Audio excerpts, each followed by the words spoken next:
I want to bring in consulting editor with the India Today Group, Rajdeep Sardesai, for a word on this. Rajdeep, big political fight that's broken out, the PDP, the National Conference, all of them fighting. You know, Narendra Modi had tweeted to Omar Abdullah yesterday as well. But the big question is whether Narendra Modi has positively delivered for a state that's still reeling after those devastating floods and has elections coming up very shortly. I think the last part of that question, Shiv, really answers what's happening in Kashmir. Elections. It's election season now in Jammu and Kashmir. Elections could be announced as early as next week, and they could begin by the middle of November and go through December. So once you're in election season, then every political party, including the National Conference, including the PDP, and interestingly this time the BJP, is really staking quite a lot on these Jammu and Kashmir elections. There's been talk in the BJP in recent times about Operation 44, 90-member assembly. How do we get to at least halfway? Operation 45, how do we get to that halfway mark in Jammu and Kashmir? So I think it was important that the Prime Minister went there. I think it was a powerful symbolic gesture. Clearly, it does, in a sense, reflect how concerned the centre has been over relief and rehabilitation in Jammu and Kashmir after the floods. But I think it comes against the backdrop of the election. So I think a lot of the political rhetoric has to be seen in that context. And I think Omar Abdullah is conscious of the fact that he is on the back foot, given what's happened in Jammu and Kashmir over the last few weeks and in the aftermath of the floods. And I think the Prime Minister going there also aggravates some of the political tension that has been part of Jammu and Kashmir in the build-up to the elections. Omar himself, as you know, Shiv, wants those elections postponed. Absolutely. And, you know, given the number of times that Narendra Modi, Rajdeep, has visited Jammu and Kashmir, it's probably, I can't think of any other Prime Minister who's visited so many times so shortly after, you know, becoming Prime Minister. How is it all working out on the ground? You know, several things are being said. Like you said, there's Operation 44. You know, Amit Shah has visited as well. He has held meetings with people in Jammu. What are you hearing about the overall BJP strategy for Jammu and Kashmir? My sense is that the BJP, from what I gather, believes that they have a strong chance of becoming possibly even the single largest party in Jammu and Kashmir if they can sweep the Jammu area, if they can sweep Ladakh, and then expect a divided vote in the valley between the National Conference and PDP. So the stakes are much higher for the BJP than perhaps they've been in any other election in Jammu and Kashmir. So, so that in that sense, the Prime Minister visiting there, Amit Shah saying when he was made BJP president that we must conquer every state from Kashmir to Kanyakumari.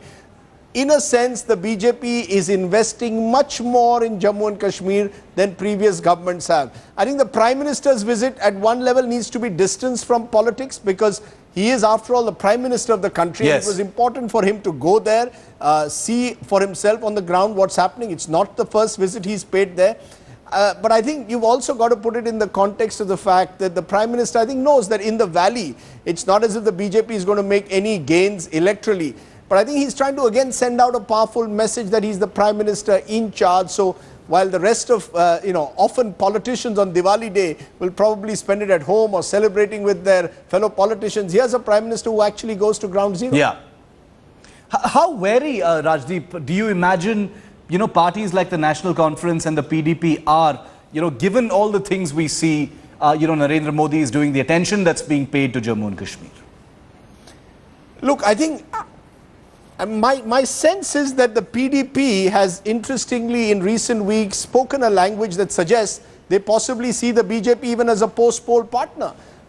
You know, the Congress tied up with the National Conference and gave it a government for 6 years. Now perhaps the PDP sees its opportunity in reaching out to Narendra Modi and the BJP. PDP leaders have met Mr. Modi a week ago. The sense one gets is that there's a power shift taking place in the valley, possibly from the National Conference to the PDP, and the PDP wants to be on the right side of the Prime Minister because I don't think any government in Jammu and Kashmir this time will be formed without the support of the BJP. So it's interesting to see how those power equations are changing also within the valley.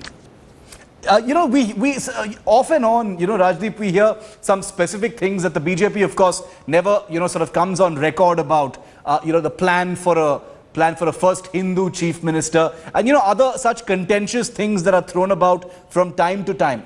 Within the BJP itself, Are you getting a sense of, how they're planning to actually approach this entire, election campaign?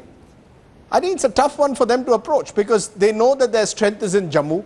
But you can't have a Jammu-centric campaign now that you're in power in the centre. You will have to reach out to the valley as well. And I think the Prime Minister's effort yesterday was part of that. They have to play a delicate balancing role between their interests and their political interests in Jammu and the fact that they are in power at the centre. Earlier, BJP leaders have spoken about abrogating 370. I don't think they can afford to do that during the campaign. So I think there's a delicate balancing act that the BJP will have to play, mindful of the fact that it is in power at the centre and therefore needs to be more responsible, balanced against the fact that in Jammu there is a desire that the BJP's local unit certainly to take a more strident campaign. So that balancing act is what I sense the BJP will do in this campaign.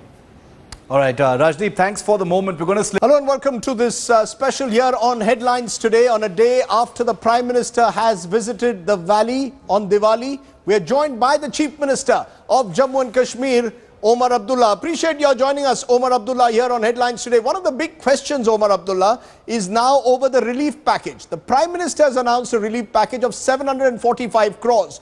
Your government has asked for 44,000 crores.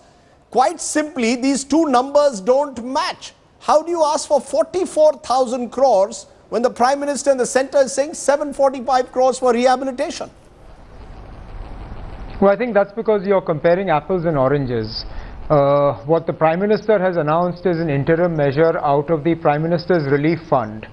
It is not a reflection on the 44,000 crore package that the State Cabinet has approved based on the loss assessment that we have done. That is still work in progress.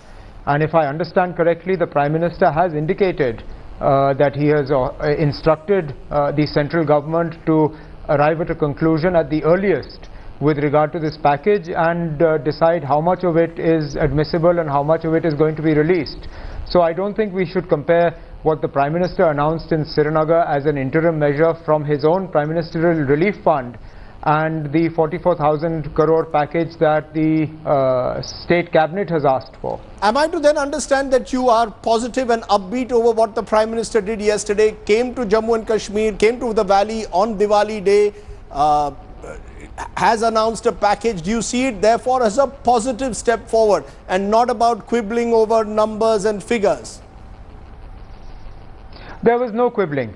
So far there's been no quibbling. I mean, it's the easiest thing for me to criticize the central government. I'm not a part of the NDA. I'm going to be fighting elections against the BJP in a few months' time in the state, and therefore it's the easiest thing for me is to play politics with this relief package. But I'm not going to do that because that would be dishonest.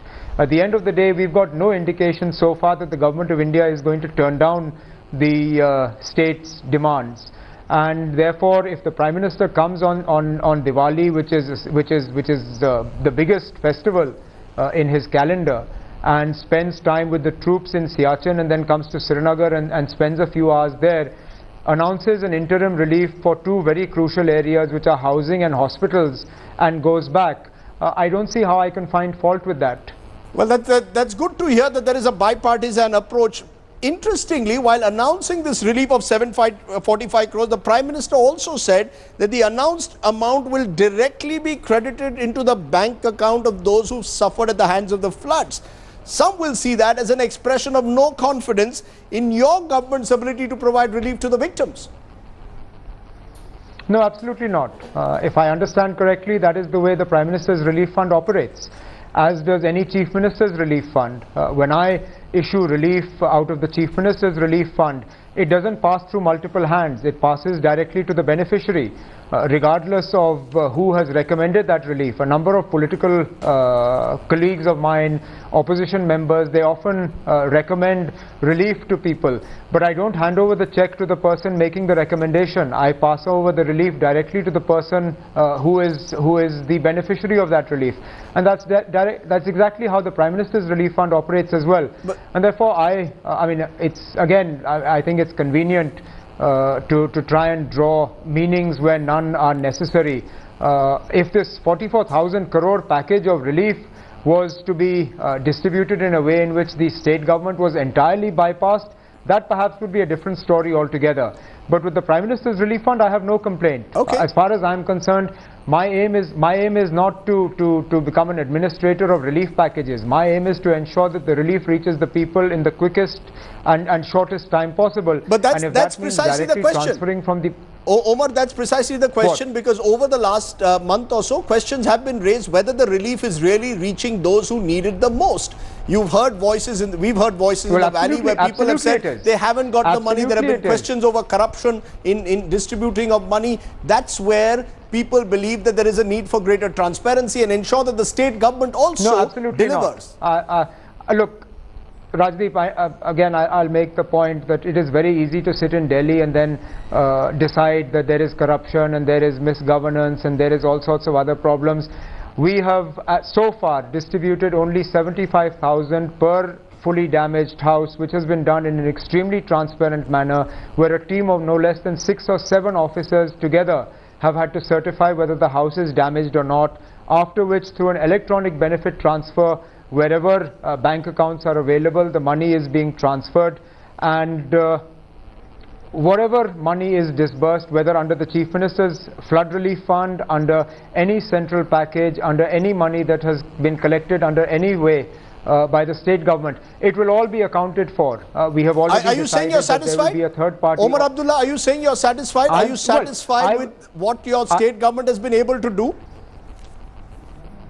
Look, you know, Rajdeep, the fact that nobody has died of disease, nobody has died of hunger, and nobody has died of cold after the floods is something that I take a lot of satisfaction from. In the immediate aftermath of the floods, everybody believed that Srinagar was ripe for an epidemic. And the fact that there hasn't been a single outbreak of waterborne diseases, the fact that in large parts Srinagar city has been cleared, the fact that we have disposed of scientifically 1,700 carcasses, the fact that we have vaccinated 10,50,000 children in the range of 0 to 15 years, is something that I take a lot of satisfaction from. Yes. Will I be fully satisfied? No, not until the last amount of relief reaches the last affected person. And yet it appears that Omar Abdullah doesn't want to face the people in an election. You've given enough indication to suggest that the national conference is completely against the elections being held on time in November, December, that you want the elections postponed. And your critics are saying one reason of that is you fear that in the flood aftermath, your party will be washed out. Well, my party got washed out in the parliament elections. That's hardly a reason for me not to want the assembly elections. I mean, at the end of the day, in the parliament elections, we had a 6-0 result going against us. So, I mean, it's not like I was trying to sabotage the elections from that point onwards. At this point in time, my party, the government, at least at the political level, hasn't been asked what it thinks. You're quoting the National Conference, and the National Conference sincerely believes that this is a time when we need to reach out to people and rehabilitate them to ensure that relief reaches the right people and we put them back on their feet before the onset of winter. I mean, please understand, now suddenly the principal opposition is singing a different tune. In 2008, when things were a lot better than this, when people hadn't lost their homes and livelihoods and everything else, at that time when assembly elections were called, the People's Democratic Party was the first party to say that this was the wrong time for elections and people shouldn't be forced to come out and vote. Now suddenly, because they're in the opposition, they're singing a different tune. So you are effectively asking, you maintain that elections cannot be held in the winter, they need to be held in the spring or summer. You believe that the conditions are not conducive to holding elections. You've even gone to the extent of said there'll be a zero turnout. I'm not maintaining anything of the sort. As I told you, my party has said what it has had to the Election Commission. You are the party, Omar. The state government Sorry to intervene. You are the party and you want the elections to be postponed. No, why not say directly that you want the elections to be postponed? The National Conference has decided that would be the best advice to provide to the Election Commission. The Election Commission is obviously well within its powers to ignore that advice, and that's fine. If they announce elections, then whether we like it or not, we'll be out there campaigning and doing the best that we can. Tell me, you had a meeting with the Prime Minister yesterday. You've been part of the UPA in the past. Do you see alliances in the valley now shifting? Is Narendra Modi becoming a principal pole of politics in the valley? We are told that the PDP is also inching closer towards Mr. Modi. Do you see a kind of realignment of political forces now in the valley ahead of the elections? Rajdeep, the meeting I had with the Prime Minister yesterday was a meeting between the Chief Minister of Jammu and Kashmir and the Prime Minister of India to infer from that this is some sort of new tactical political alliance would be No, I'm not suggesting that. I'm not suggesting yesterday's meeting, but I'm saying in general. I'm saying in general, do you accept that the BJP is now a rising force, particularly in Jammu, and therefore no government will be formed in Kashmir, many believe, without the support of the BJP? Do you see a realignment of political forces in the next couple of months?